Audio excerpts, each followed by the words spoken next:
देखो बच्चों, इसके पहले लेक्चर 4 में डिफरेंशिएशन का यूज बताया हमने।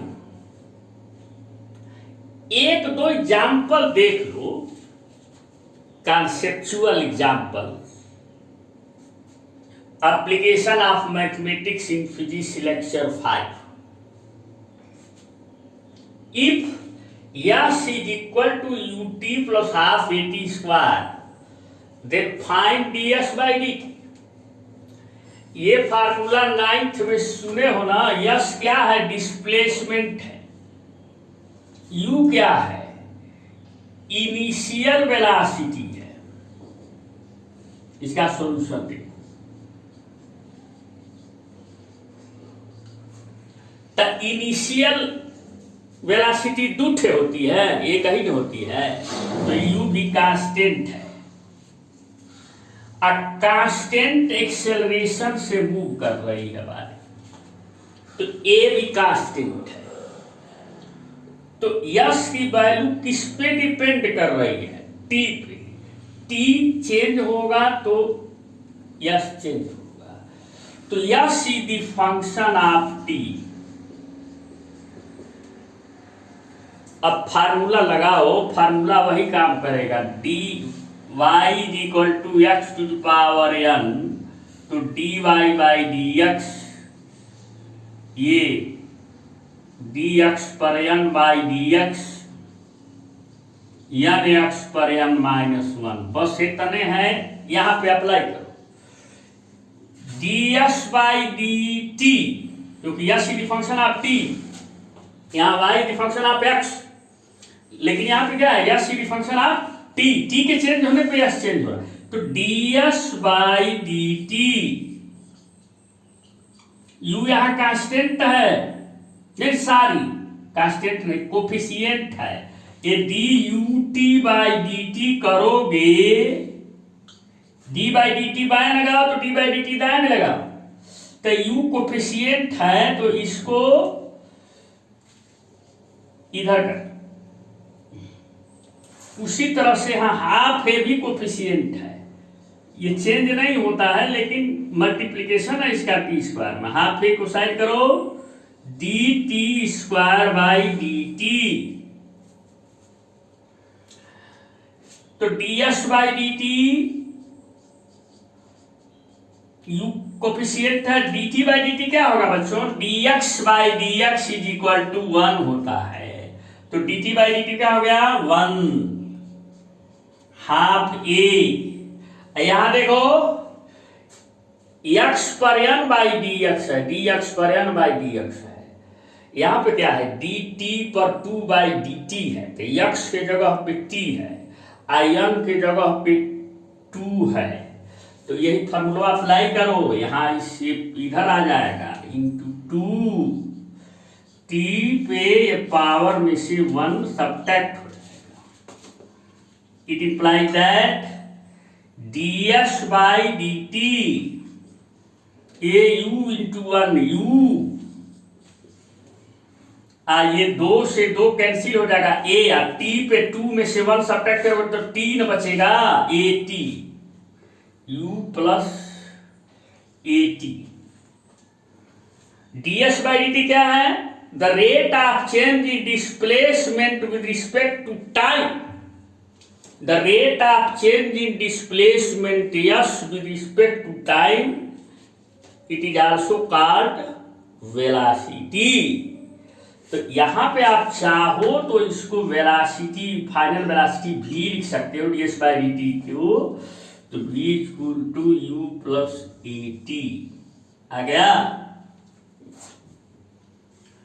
ये पहला क्वेश्चन था।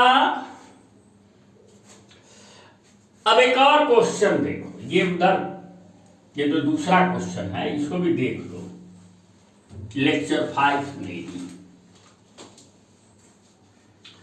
An object moves along a straight line. The position time relation is s is equal to 3t square plus 5. Find the speed at time t is equal to 3 seconds. Position s given in meter and time t in second. तो देख, velocity का magnitude speed होता है, वो sub direction के बारे में बाद में बात होगी। वेलासिटी स्ट्रेट लाइन में एक ही डायरेक्शन में मूव कर रही है तो वेलासिटी का मैग्नीट्यूड कहो चाहे स्पीड कहो, एक ही बात है। तो S is equal to 3t² + 5।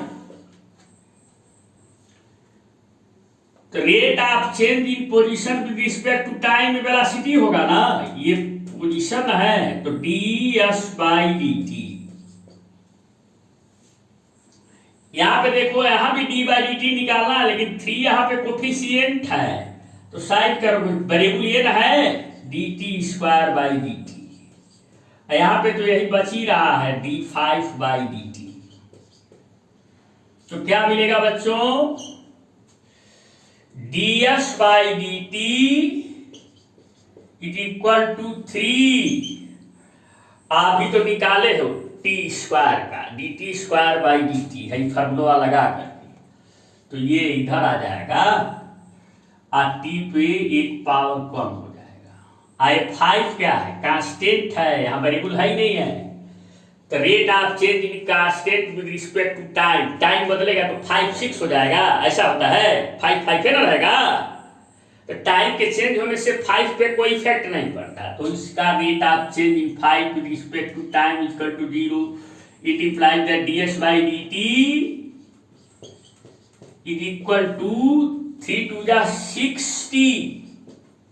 ds/dt क्या है, velocity, rate of change in position with respect to time. The value of velocity is equal to 60. It is the velocity time relation. Find the speed at time t is equal to 3 second. देखो, velocity में direction होती, तो velocity की जो value होती है वही speed होती है। तो हम यहां डायरेक्शन थोड़े बता पाएंगे, वैल्यू बताएंगे, मैग्नीट्यूड बताएंगे, वेलोसिटी का मैग्नीट्यूड 3 सेकेंड पर। तो वेलोसिटी का मैग्नीट्यूड ऑफ वेलोसिटी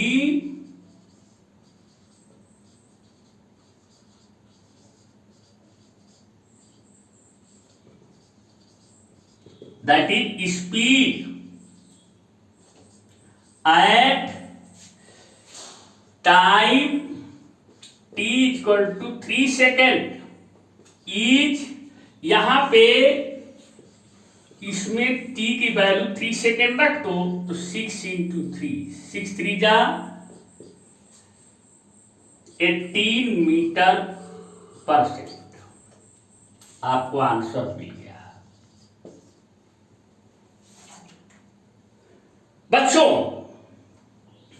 एक छोटी सी बात मुझसे भूल गई है, पहले बताना चाहिए था। तो वो छोटी सी बात क्या है, ये क्वेश्चन तो तुमने देख लिया, लेकिन वो छोटी सी बात ये है कि अगर x और y में कोई ग्राफ जो है स्ट्रेट लाइन है तब क्या होगा।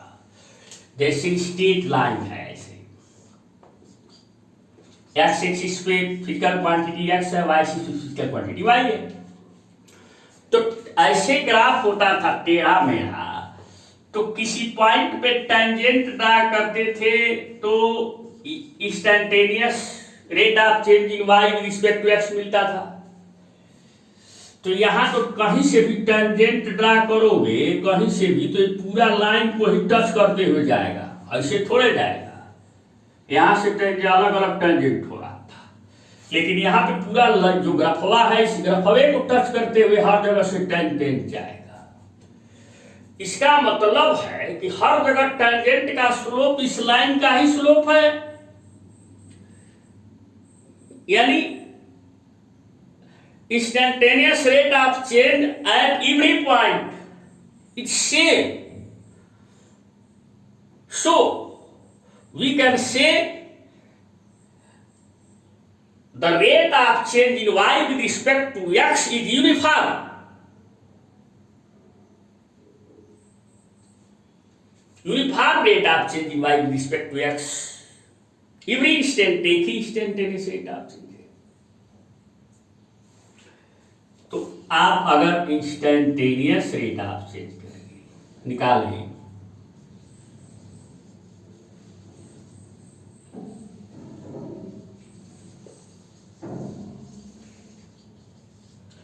अब एवरेज रेट ऑफ चेंज कैसे निकालते थे? जैसे ग्राफ पे 2 पॉइंट टेढ़ा मेढ़ा है तो ग्राफ पे 2 पॉइंट ले लो, इनके बीच एवरेज निकालना हो, इन दोनों पॉइंट को ज्वाइनिंग लाइन का स्लोप निकालो। यहां पे अगर 2 पॉइंट लेकर के ज्वाइनिंग लाइन का स्लोप निकाले हुए तो वही यही लेनी है तो आएगी। ऐसे तो अलग अलग नहीं होगा ज्वाइनिंग लाइन का स्लोप, वही लाइन ही ज्वाइनिंग लाइन हो जाएगी, तो यही एवरेज रेट ऑफ चेंज हो जाएगा।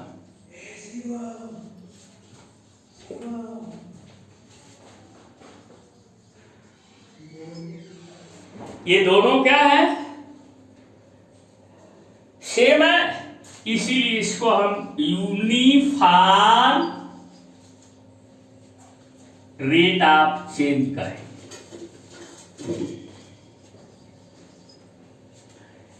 If the graph between x and y is straight line, then instantaneous rate of change is equal to average rate of change is equal to uniform rate of change. But in case of curved line, instantaneous rate of change is not equal to average rate of change. ऐसे इसमें इस type में ये दोनों अलग अलग हो जाएंगे, इक्वल नहीं होंगे, इसलिए वो नॉन यूनिफॉर्म केस है। लेकिन यहां पे ये यूनिफॉर्म केस है सर। अगले लेक्चर में हम इसका जस्ट अपोजिट एक मैथमेटिकल सिस्टम है जिसको हम कहते हैं डेफिनिट इंटीग्रेशन, उसके बारे में बताएंगे। Thank you.